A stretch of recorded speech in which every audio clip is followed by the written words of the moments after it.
ቅሌት ክብራቸው ነው። እኔ እነሱ ሲጀመር ይሄ ቅሌት ምናምን ለነሱ ክብራቸው ነው። ልታስፈራረኝ አትችልም። በጣም ህግ ያለበት ስነ ስርዓት ያለበት ሀገር ነው። በናታንና በባለቤቱ ህሊና ላይ የተነሳው ከባድ ክስ ሚስጥሩ በመጨረሻም ወጣ። የጥቁር አዳይ ትክክለኛ ፕሮዲውሰር ታወቀ። ማን አንተ ታዲያ ሰርታችሁበት አገላጣችሁበት ትርፉን አይደል? የምን ትርፍ ነው? የፊልም አፍቃሪያን ሁሉ ጉድ ያሰኘው ሰበር ዜና በርካታ ሽልማቶችን በሀገራችን የፊልም መድረክ ሆነም በታዋቂው ጉማ አዋርድ ላይ ጠራርጎ በመብላት ታላቅ ታሪክን የሰራና በብዙዎች ዘንድም እጅግ ተወዳጁ ጥቁር አዳይ ፊልም ጀርባ ማንም ያላሰበውና ያልገመተው ብዙዎችን ግራ ያጋባው እጅግ አስገራሚ መረጃም ወጥቷል። ፊልም የሚባል ነገር እኮ እኛ ጋር የለም። አንተ አገዝከን፣ ስፖንሰር አደረከን። አንድ ላይ መሆናቸው ይፋ ከተደረገ ጀምሮ ብዙ ጉድ ስማቸው የሚከሰተው ተዋናይ ናታን ጌታቸውና ባለቤቱ ህሊና ከሰሞኑ በጥቁር አዳይ ፊልም ዙሪያ የተነሳውን ክስ በማህበራዊ ሚዲያ መነጋገሪያም አድርጓቸዋል። ለመሆኑ በጥንዶቹ ዙሪያ የወጣው ሚስጥር ምንድነው? ሁሉንም ዝርዝር በዚህ ቪዲዮ የምንመለከተው ይሆናል። እናንተ ብቻ እንደተለመደው ላይክና ሳብስክራይብ የሚሉ ነጭና ቀይ ቀለማትን መታ እያደረጋችሁ አብራችሁን ዝለቁ።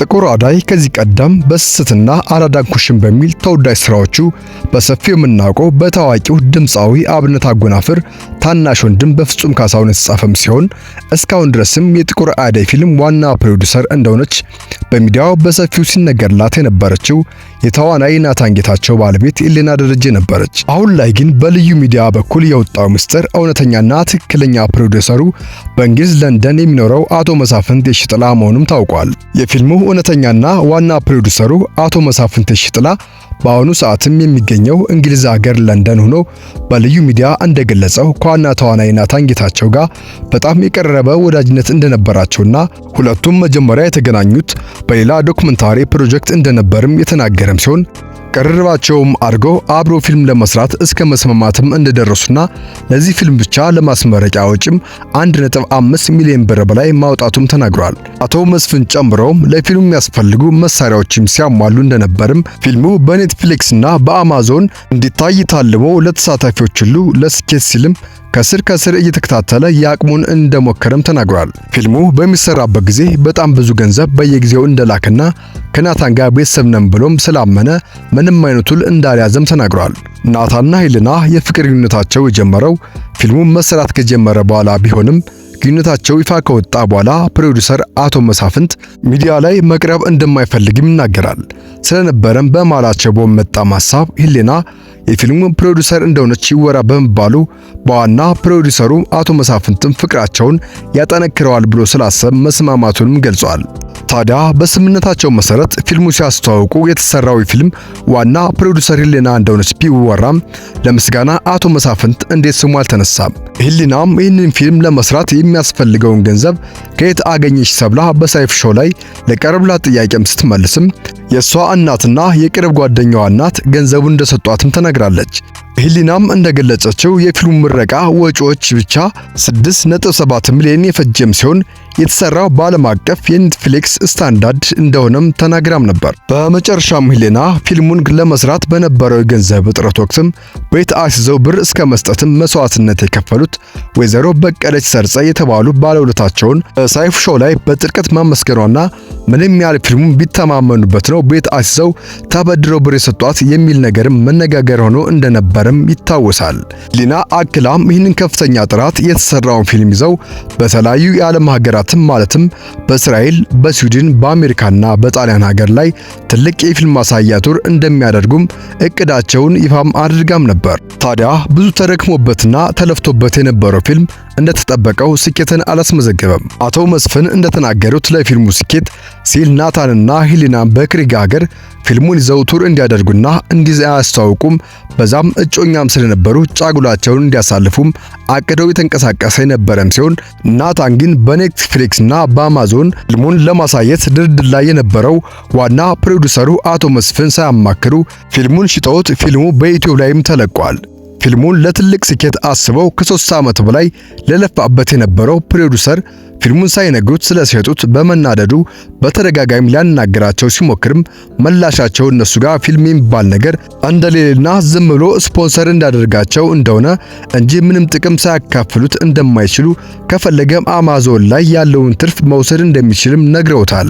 አቶ መስፍን ነገሩን ከመበላሸቱ በፊትም በሽምግልና ልኮ ነገሩን በሰላም ለመፍታት ቢሞክርም ጥንዶቹ ግን ለመነጋገር ፍቃደኛ ስላልሆኑ መቅረታቸውም ለዚህም ብሶ እንነጋገር ሲል ሂሊና ሴት ስለሆንኩ ልታስፈራራኝ አትችልም እስካሁንም ማለቷንም በድምጽ ቅጅም አረጋግጧል። አንድ ቀን ያየው አለች። ከዛ በኋላ ፊልሙን ዝም ብላ ስፖንሰር ሆኖ በቃ ሂድ ስትባል እንደ ይሰማል። አቶ መስፍንም በጥንዶቹ ከዩቲዩብ ሆነ በሲኒማ የተገኘውን ገንዘብ በሁሉ መሰረት ሊያካፍሉት ስላልፈለጉ ቢሆንም ፊልሙን ለተወሰነ ጊዜ ከዩቲዩብ አውርዱና በአማዞን ላይ እንዲያሳዩት ቢጠይቋቸውም እምቢ በማለት ሐሳቡን ሳይቀበሉትም እንደቀሩም ተናግሯል።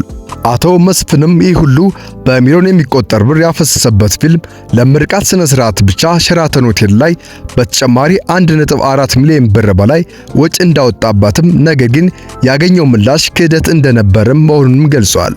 ፕሮዲውሰሩ አቶ መስፍንም ምንም ጥቅም ሳያገኝ ሙሉ በሙሉ ከስሮ መውጣቱን ገልጸው በጥንዶቹ ድርጊትን በማዘንም ሲጀምርም ቅሌት ክብራቸው ነው ሲልም በምሬትም ተናግሯል። ፊልሙ ሲጀመር በጋራ ለመጠቀም በሚል የተደረገ ውል የተሰራም ቢሆንም ከተመረቀ በኋላ ግን ዋና ፕሮዲውሰሩ አንድም ሳንቲም ሳያገኝ ሙሉ በሙሉ ከስሮ እንዲወጣ መደረጉም የአቶ መሳፍንት ጓደኛም ተናግሯል። አቶ መሳፍንት ለናታን ጌታቸውና ለባለቤቱ ሂሊና ደረጀ የነበረውን ፍቅርና ቤተሰባዊ ስሜትም እጅጉንም ጥልቅ ከመሆኑም የተነሳ የሰርግ ስነ ስርዓታቸውም ዝግጅትም ጨምሮ በከፍተኛ ሁኔታ ገንዘብ እንደደገፋቸውም ተናግሯል። ሙሽራው ናታን በሰርጉን የለበሰው ልብስና ጫማ፣ ሙሽሪት ሂሊና የለበሰችው የሙሽራ ቤሎ እንዲሁም ለሰርጉ ሽማግሌዎች ለሙሽራ ቤተሰብ የተሰጠው 5 ሊትር ውስኪ ሳይቀርም ለለንደን በራሱ ወጪም ገዝቶ እንደላከውም በዝርዝሩም አረጋግጧል።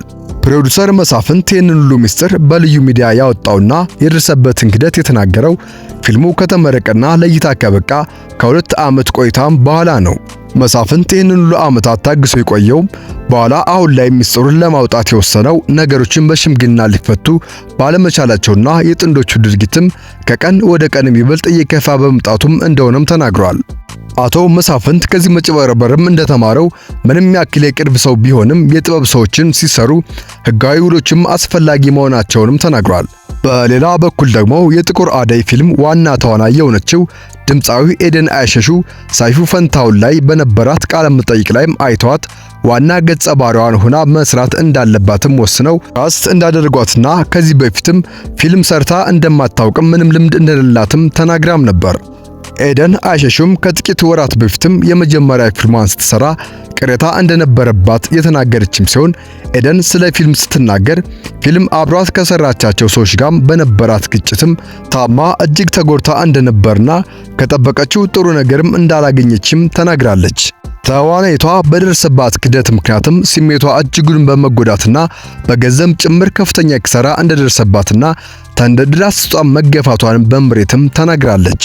በማህበራዊ ሚዲያ እየተሰማ ያለው የህዝብ አስተያየትም ከዚህ በፊትም ጥንዶቹ ለሰራተኛ ደሞዝ ባለመክፈል ስለሚታሙ የተባለው ነገር እውነት ይሆናል የሚል ሲሆንም በሌላ በኩል ደግሞ ትልቅና በሚሊዮኖች የሚቆጠሩ ብር የሚፈስባቸው የፊልም ፕሮዲውሰሮችም ውስጥም እንዲህ ያሉ የክፍያ መዘግየቶችና የሰራተኞች አለመግባባትም መፈጠራቸው በቢዝነስ ዓለም የተለመደ መሆኑም የሚታወቅ ነገር ነው።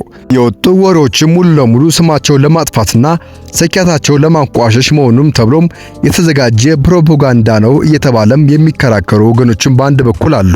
በመጨረሻም እውነቱ ከማን ጋር ያለው? አቶ መሳፍንት የሺጥላ ጋር ወይስ ናታንና ሂሊና ጋር? ፍርዱን ለተመልካች እንተዋለን። የምንወዳችሁ ተመልካቾቻችን ጥንክራችን እስከ ማብቂያው ስለታደማችሁ ላይክ ያለ ልባዊ ምስጋናን ጀባ እያልኳችሁ ቪዲዮውን ከወደዳችሁት ላይክ ማድረግ እንዳትረሱ።